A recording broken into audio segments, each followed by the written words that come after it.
لأول مرة بتشوف الفيديو ما تنساش تعمل اشتراك في القناة وتفعل الجرس عشان توصلك الفيديوهات أول بأول. كمان ما تنساش تشارك الفيديو مع أصحابك لو عجبك الفيديو، وإن شاء الله يعجبك الفيديو مقدما. فيديو النهاردة هنعرف فيه مع بعض إزاي بتشغل وصلة الأوتو جي.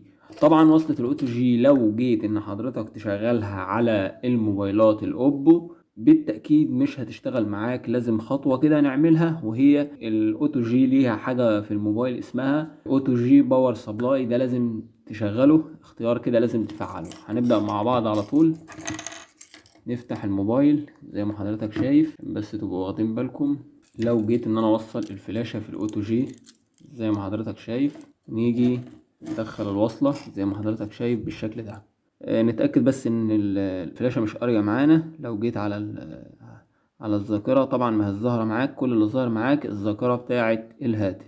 طيب انت بترجع وبتفكك من كل ده كله، بتيجي على سيتنج او الاعدادات بالشكل اللي حضرتك شايفه كده، وتيجي من غير بقى لف ولا دوران، بحيث ان انت لو عملت الطريقة على اي موبايل يعني تكتب اوتو جي بالشكل اللي حضرتك شايفه ده.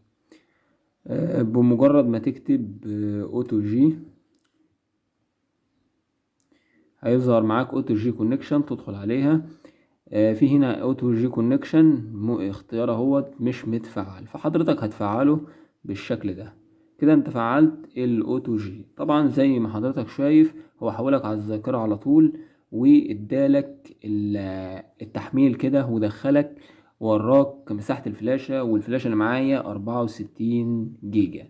ده طبعا فيديو بسيط اوي كده حبيت ان اشاركه معاكم، اتمنى يكون عجبك، وحابب اوصيك بالاشتراك في القناة وتفعيل الجرس عشان توصلك الفيديوهات اول باول. وشكرا ليك على المشاهدة.